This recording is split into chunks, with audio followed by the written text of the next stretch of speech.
میں زیادہ عمر کا ہوا تو میری طبیعت اکثر خراب رہنے لگی۔ میری بہو مجھے کھانا اور دوا وغیرہ دیتی اور جب بھی میرے کمرے میں آتی تو اپنا دوپٹہ اتار دیتی۔ میں بیٹی سمجھ کر نظریں نیچی کر لیتا۔ جب میرا بیٹا گھر پر نہ ہوتا تو میرے کمرے میں ہی سو جاتی کیونکہ میری طبیعت خراب رہتی تھی۔ ایک دن اچانک میرا بیٹا میرے کمرے میں آیا اور مجھے مارنا شروع کر دیا اور بولا، میری بیوی تو آپ کو اپنا باپ سمجھتی تھی اور آپ نے اس کے ساتھ۔ میرا نام اقبال ہے۔ میں جوانی میں ہی سری لنکا نوکری کے سلسلے میں آیا تھا اور پھر یہیں کا ہو کر رہ گیا۔ جس ریسٹورنٹ میں میں مینیجر کی نوکری کرتا تھا اسی کے مالک نے مجھ سے اپنی بیٹی کی شادی کر دی کیونکہ انہیں ایک ایماندار شخص کی ضرورت تھی اور میں نے آج تک کبھی 1 روپے کی بھی ہیرا پھیری نہیں کی تھی، اس لیے انہیں اپنی بیٹی کے لیے پسند آ گیا۔ شادی کے شروع میں تو میں کبھی کبھی پاکستان چلا بھی جاتا، لیکن جب میرا بیٹا پیدا ہوا اور بڑا ہونے لگا اور اسکول جانے لگا تو پھر میرا جانا کم ہی ہوتا تھا۔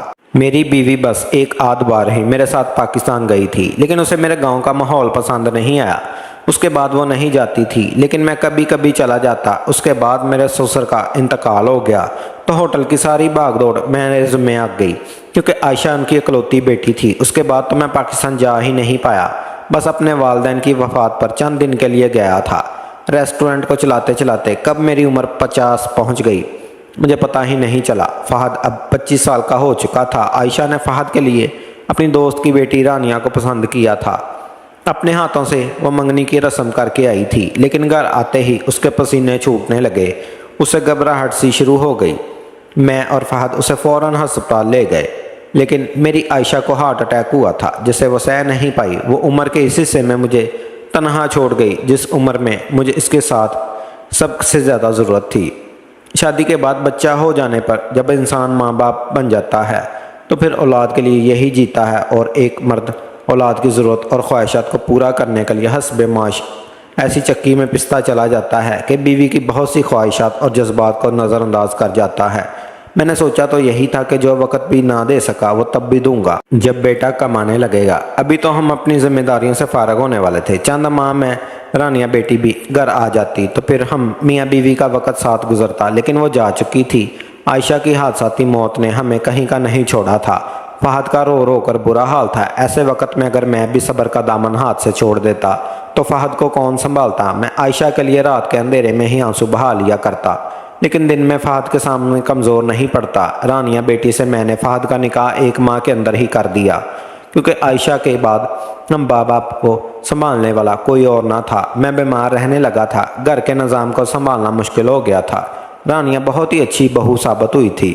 اس نے نہ صرف گھر کو سنبھالا بلکہ فہد کی بھی زندگی کی طرف لے آئی تھی، ورنہ اپنی ماں کے بعد تو ہر وقت اداس رہتا تھا۔ رانیہ میرا بہت خیال رکھتی تھی، مجھے وہ بیٹی کی طرح عزیز تھی۔ چند ماہ میں ہی وہ گھر کی ہر چیز کو سنبھال چکی تھی۔ عمر کے جس حصے میں تھا اب میں بیمار رہنے لگا تھا۔ پھر عائشہ کا غم میرے لیے کوئی چھوٹی بات نہیں تھی۔ رانیہ میرے کھانے پینے کا بہت خیال رکھتی تھی، مجھے وقت پر ناشتہ دیتی، میری دوا کا خیال رکھتی۔ عائشہ کے بعد مجھے بغیر نیند کی دوا کے نیند نہیں آتی تھی، اس لیے میں دوا کھا کر سو جاتا تھا۔ شام کو جب میں اٹھتا تو رانیہ میرے لیے پھل کاٹ کر لے آتی، کہنے لگتی، ابو آپ کو ذرا سی بھی پرواہ نہیں اپنی، آپ بہت کمزور ہوتے جا رہے ہیں۔ وہ مجھے سیب کاٹ کر دینے لگتی، ساتھ ساتھ مجھ سے ادھر ادھر کی باتیں بھی کرتی رہتی۔ مجھے اپنا گھر جنت سا لگنے لگا تھا، لیکن یہ سلسلہ بس چند ماہ ہی چلا تھا۔ ایک بار ہمارے گھر رانیہ کی دوست اس سے ملنے آئی، شکل سے کافی تیز تراسی لگ رہی تھی۔ اس سے کہنے لگی، تم نے سسر کو بھی گھر پہ ہی رکھا ہوا ہے، ارے تم تو اپنی شادی کے شروع کے دن بھی انجوائے نہیں کر سکتی، مجھے تو لگتا ہے کہ تم ہنی مون پر بھی نہیں گئی ہوگی۔ بھئی اولڈ ہاؤس کے کس لیے بنے ہیں شہر میں نے تو شادی کے بعد اپنے ساس سسر کو وہیں بھیج دیا تھا۔ رانیہ نے پہلے مجھے دیکھا، پھر اپنی دوست کو دیکھ کر نفی میں سر ہلانے لگی۔ میں اسی وقت اپنے کمرے سے باہر آ رہا تھا۔ اس کی دوست کی باتیں سن کر مجھے غصہ آنے لگا۔ میں نے کہا، اے لڑکی، تم کیا میری بہو کو غلط باتیں سکھا رہی ہو؟ چلو نکلو میرے گھر سے باہر۔ میں نے رانیہ کی دوست کو غصے سے کہا تھا۔ وہ مجھے دیکھ کر بخلا سی گئی تھی، لیکن بہت جلد سنبھل گئی۔ رانیہ کچھ نہیں بولی۔ وہ لڑکی مجھ سے بھی بدتمیزی کرنے لگی، کہنے لگی، آپ مجھ سے تمیز سے بات کریں، میں نے کہا اگر تم 2 منٹ کے اندر گھر سے نہیں گئی تو میں تمہیں دھکے دے کر گھر سے نکال دوں گا۔ وہ میرے گھر سے نکل گئی۔ میں نے کہا تمہاری کوئی دوست ہمارے گھر نہ آئے۔ رانیہ کو شاید میری یہ بات اچھی نہیں لگی، اس نے مجھے کچھ نہیں کہا، لیکن کچھ دنوں بعد ہی فہد مجھے کمرے سے بحث کی آواز آنے لگی۔ رانیہ اس سے ہنی مون پر جانے کی ضد کر رہی تھی، کہہ رہی تھی کہ شادی کے بعد وہ گھر کے کام کاج میں لگ گئی ہے، اپنی زندگی انجوائے نہیں کر رہی، اسے بس ہر حال میں ہنی مون پر جانا ہے۔ فہد اسے پیار سے سمجھا رہا تھا کہ میرے ابو بیمار رہتے ہیں، اس لیے میں تمہیں کہیں پر بھی نہیں لے جا سکتا، انہیں وقت پر کھانا اور دوا چاہیے ہوتی ہے۔ ہاں تو تم نے انہیں گھر پر کیوں پال رکھا ہے؟ انہیں اولڈ ہاؤس میں چھوڑ آؤ نا، وہاں اچھی کیئر ہوگی۔ میں کچھ نہیں جانتی فہد، مجھے جانا ہے۔ اس بات پر ایک تھپڑ کی آواز مجھے سنائی دی تھی۔ رانیہ کی باتوں نے مجھے تکلیف تو بہت پہنچائی تھی، لیکن تھپڑ کی آواز سن کر مجھے افسوس سا ہوا تھا۔ فہد کہنے لگا، خبردار جو تم نے آئندہ اولڈ ہاؤس کا نام بھی لیا، میں تمہیں لے کر کہیں نہیں جاؤں گا، فہد نے غصے سے کہا تھا۔ اس کے بعد تو رانیہ کا رویہ مجھ سے بدلنے لگا تھا۔ فہد کے سامنے تو مجھ سے بہت پیار جتاتی تھی، لیکن اس کے گھر سے جاتے ہی جب کچن میں برتن دھونے لگتی تو سنک میں برتن پٹک پٹک کر پھینکنے لگتی۔ میں اس وقت لاؤنج میں ٹی وی دیکھ رہا ہوتا اور کچن لاؤنج میں ہی ہوتا، اس لیے برتنوں کے شور کی آواز مجھے اندر تک آتی اور اندازہ ہوتا کہ وہ غصے میں برتن پٹک کر مار رہی ہے۔ برتن دھوتے ہوئے کہنے لگی، مجھے تو کوئی انسان ہی نہیں سمجھتا، مجھے تو لگتا ہے اس گھر میں بہو کی نہیں ایک نوکرانی کی ضرورت تھی۔ اس وقت میرے اور رانیہ کے علاوہ تو گھر پر کوئی اور نہیں ہوتا تھا۔ ظاہر ہے وہ یہ سب کچھ مجھے ہی سنا رہی تھی۔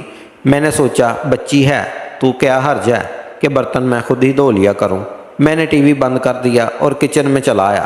میں نے کہا، رانیہ بیٹا تم پورا دن کام کر کے تھک جاتی ہو، تم یہ برتن چھوڑ دو، میں دھو دیتا ہوں۔ میری بات سن کر اس نے فوراً سے برتن چھوڑ دیے اور اسی غصے میں اپنے کمرے میں چلی گئی۔ میں اس کی اس طرح کے رویے کو سمجھ تو نہیں پایا تھا۔ میں نے برتن دھونے لگا تو عائشہ یاد آنے لگی، کیسے وہ چپ چاپ سارے گھر کے کام کیا کرتی تھی، کبھی شکایت تک نہ تھی۔ میں نے سارے برتن دھو دیے اور پھر اپنے کمرے میں چلا گیا۔ رانیہ نے اب مجھے ناشتہ کھانا بھی دینا چھوڑ دیا۔ کئی گھنٹے میں بھوکا بیٹھا رہتا۔ میں شوگر کا مریض تھا، اس لیے مجھ سے بھوک برداشت نہ ہوتی تھی۔ میں اپنے کمرے سے باہر آیا تو وہ موبائل پر کسی سے فون پر باتوں میں مصروف تھی۔ میں کچن میں گیا تو کھانا بھی پکنے کے لیے نہیں رکھا ہوا تھا۔ مجھے اس وقت شدید بھوک لگی ہوئی تھی، دوپہر سے شام ہو چکی تھی، اس لیے میں نے سوچا کہ انڈے کا آملیٹ ہی بنا کر کھا لوں۔ شاید میری شوگر بھوک کے مارے لو ہو رہی تھی، اس لیے میرے ہاتھ پاؤں کانپ رہے تھے۔ جیسے ہی میں نے فریج سے انڈا نکالا مجھ سے کچھ برداشت نہیں ہوا اور میں گر کر بے ہوش ہو گیا۔ جب ہوش آئی تو ہاسپٹل میں تھا۔ فہد بے حد پریشان تھا، کہنے لگا، ابو آپ کو کیا ہوا تھا؟ میں نے اس وقت بہت دل برداشتہ ہو گیا اور اس لیے ساری بات بتا دی، لیکن مجھے اندازہ نہیں تھا کہ میری یہ بات مجھے یہ دن بھی دکھا سکتی ہے۔ فہد کو بہت غصہ آیا، وہ ابھی کام سے لوٹا ہی تھا کہ مجھے کچن میں بے ہوش دیکھ کر گھبرا گیا۔ رانیہ اس وقت میرے منہ پر پانی کے چھینٹے پھینک رہی تھی۔ فہد مجھے اٹھا کر ہاسپٹل لے گیا۔ بروقت مجھے ٹریٹمنٹ ملنے پر مجھے ہوش آیا تھا۔ جب میں گھر واپس آیا تو رانیہ بے چینی سے میری خیریت دریافت کرنے لگی۔